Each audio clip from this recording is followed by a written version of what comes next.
Hi friends, எங்கடா கிளம்பிட்டோன்னு பார்க்குறீங்களா? சடனாக தூத்துக்குடிக்கு ஒரு சின்ன பிளானை போட்டுட்டோம். நானும் என் ஹஸ்பண்டும் தூத்துக்குடிக்கு ஒரு மேரேஜ் ஃபங்க்ஷனுக்காக போயிட்டுருக்கோம். வாங்க போய் என்ன பண்ணலாம் எது பண்ணலான்னு பார்க்கணும். ஃபஸ்ட் டைம் ஒரு லாங் ட்ரிப் ஹஸ்பண்டோட வெளில போகிறேன்.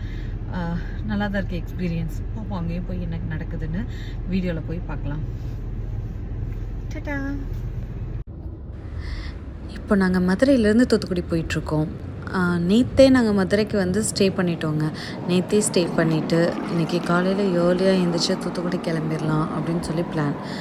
கொஞ்சம் தூரம் இல்லையா, டிஸ்டன்ஸ் அதிகம் அப்படிங்கிறதுனால மதுரையில் வந்து ஸ்டே பண்ணியாச்சு.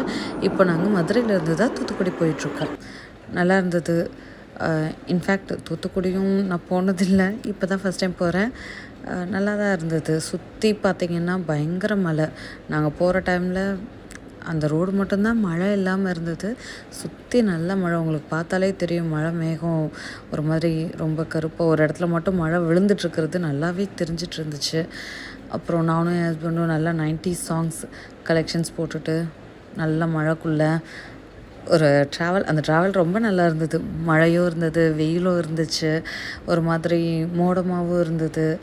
அந்த டைமில் நல்லா ஒரு பாட்டு கேட்டுட்டு ட்ராவல் பண்ணுறது எல்லாருக்கும் நல்லா தானே இருக்கும். ஆப்வியஸாக எனக்கும் நல்லா தான் இருந்தது. போக போக பார்த்திங்கன்னா ஏரியா கொஞ்சம் ட்ரையாக இருக்கிற மாதிரி எனக்கே ஃபீல் ஆகுது. ஒரு வழியாக கிட்ட வந்துட்டோன்னு நினைக்கிறேன். இன்னும் கொஞ்சம் தூரம் தான் போக வேண்டியது இருக்கும்னு நான் நினைக்கிறேன். பார்க்கலாம். ஆமாம், பட் கொஞ்சம் தூரம் தாங்க. நாங்கள் மதுரையில் வந்து ஸ்டே பண்ணாமல் டைரெக்டாக தூத்துக்குடி கிளம்பலாம் அப்படின்னு சொல்லி நாங்கள் வந்திருந்தோன்னா கொஞ்சம் கஷ்டமாக தான் இருந்திருக்கும். ஒரு 7 hours 8 hours ட்ராவல் கொஞ்சம் கஷ்டமாக தான் இருந்திருக்கும்னு நினைக்கிறேன். பட் ஓகே, நியர்பை தூத்துக்குடிக்குள்ளே வந்துட்டோம்.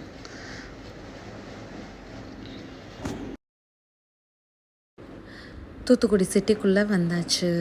இங்கே தான் ஜிஆர்டி ஹோட்டலில் ரூம் புக் பண்ணியிருக்கிறதா சொன்னாங்க. ஹோட்டலுக்கும் வந்தாச்சு. இங்கே தான் ரூம் போட்டிருக்கிறதா சொன்னாங்க.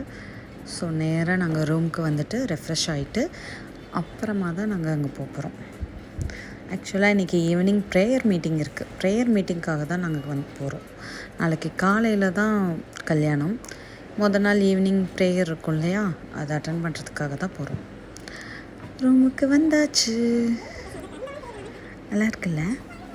ஆமாம், நல்லா இருந்தது. ரொம்ப ப்ளசண்ட்டாக இருந்துச்சு. ஹோட்டல் ரொம்ப நீட்டாக இருக்குது.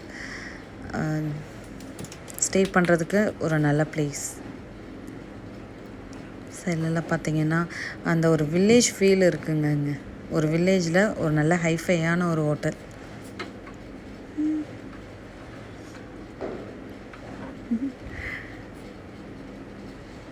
அப்படியே நாங்களும் ரெஃப்ரெஷ் ஆகிட்டு கிளம்ப போகிறோம். கிளம்பிட்டு கீழே ப்ரேயர் மீட்டிங்க்கு போயிடலாம் அப்படிங்கிறதுக்காக கிளம்பி போயிட்டுருக்கோம். இங்கேருந்து ஒரு 3 kilometers இருக்குது. அங்கே அவங்களோட ரெசார்ட் இருக்குது. ரெசார்ட்டில் தான் ப்ரேயர் மீட்டிங் சொல்லியிருந்தாங்க. அங்கே தான் போயிட்டுருக்கோம் நானும் என் ஹஸ்பண்டும்.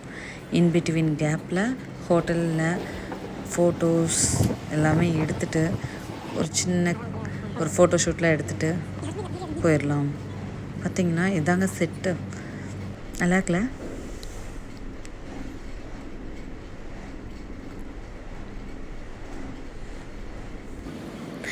இங்கே பார்த்திங்கன்னா டின்னர் அரேஞ்ச் பண்ணுறதுக்காக பஃபெட் சிஸ்டம் வச்சுருந்தாங்க. அந்த ஏரியா தான் இது.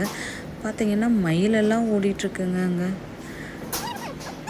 பார்த்திங்கன்னா தெரியும், அங்கே தூரமாக பாருங்கள் ஒரு மயில் இருக்கும் இல்லை. நாங்கள் பக்கத்தில் போக போக அது தூரமாக போயிடுச்சு. அப்படியே நைட்டு டின்னர் ரெடி ஆகிடுச்சு. டின்னர் முடிச்சுட்டு டீ முடிச்சுட்டு கிளம்பிட்டோம். திருப்பி ஹோட்டல் போயிட்டு ஹோட்டலில் ஃபோட்டோ ஷூட். நல்லா அரேஞ்ச்மெண்ட்ஸ் வெளில எல்லாமே நல்லா இருந்தது.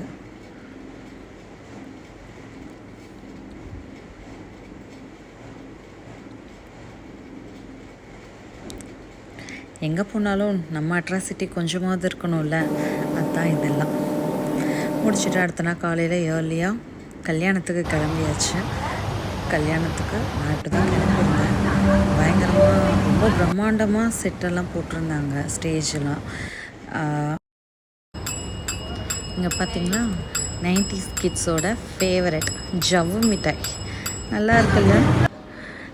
அவங்கக்கிட்ட கேட்டு ஒரு ஃபோட்டோ வேறு எடுத்துட்டேன். அதை முடிச்சுட்டு நேராக நான் எங்கள் ஊருக்கு தாங்க போயிட்டுருக்கோம். எங்கள் ஊர் தேனி டிஸ்ட்ரிக் வருஷநாடு. ரொம்ப இன்டீரியர். இங்கே பார்த்திங்கன்னா நெட்வொர்க் கிடையாது, சிக்னல்ஸ் கிடையாது. மோஸ்ட்லி ஃபோன் யூஸ் பண்ணுறதுக்கான அவசியமே இங்கே இல்லை. ஊர்லேயே யாரோ ஒரு 2-3 பேர் வீட்டில் தான் லேண்ட்லைன் இருக்கும். இங்கே ஃபோன் ஒர்க் ஆகாது, சிக்னல் இருக்காது. பட் இங்கே இருக்கிறவங்களாம் ரொம்ப நிம்மதியாக இருக்காங்கன்னு நினைக்கிறேன். எங்கள் ஊர் கோயில் திருவிழா கிட்டத்தட்ட ஒரு 20 வருஷத்துக்கு அப்புறம் நான் வர்றேன் கோயில் திருவிழாவுக்கு.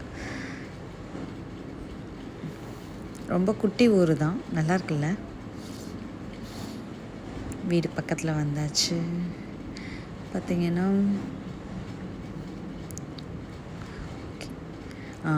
இதுதான் நம்ம தெருக்கு வந்தாச்சு. இப்போ திரும்பினோடனே பார்த்திங்கன்னா தூரமாக சீரியல் பல்ப் போட்ட ஒரு வீடு இருக்குல்ல, அதுதான் வீடு. அடுத்த நாள் கோயில் திருவிழாவில் பசங்கள்லாம் செம்மையாக டான்ஸ் ஆடிட்டு இருந்தாங்க, பயங்கரமாக என்ஜாய் பண்ணிகிட்டு இருந்தாங்க. ஒரே என்ன சொல்கிறது, மஞ்சள் தண்ணி ஊற்றி விளையாடுவாங்கன்னு சொல்லுவாங்கள்ல, அதை தான் செலிப்ரேட் பண்ணிகிட்ருக்காங்க. இங்கே பார்த்திங்கன்னா அம்மா மேலெல்லாம் பயங்கரமாக மஞ்சள் தண்ணி ஊற்றிட்டு இருந்தாங்க. பார்த்தா தெரியுதா? அத்தை அவங்க எல்லாருமே அம்மாவுக்கு மஞ்சளை பூசி விட்டுட்டாங்க. அட் தி சேம் டைம் என் ஹஸ்பண்ட்க்கும் என் சித்தப்பா பசங்க தங்கச்சிங்க 3 பேரும் சேர்ந்து தண்ணியை ஊற்றி பயங்கரமாக பண்ணிட்டாங்க. என் பங்குக்கு நான் தண்ணி அடித்து விட்டுட்ருந்தேன் ஊஸில். அட்லீஸ்ட் அதையாவது பண்ணலாமே அப்படின்னு சொல்லிட்டு பண்ணிகிட்டு இருந்தேன். பயங்கரமான மழைக்குள்ளே இந்த வேலையெல்லாம் நடந்துகிட்டு இருந்துச்சு. திருப்பி ஊருக்கு கிளம்பியாச்சு.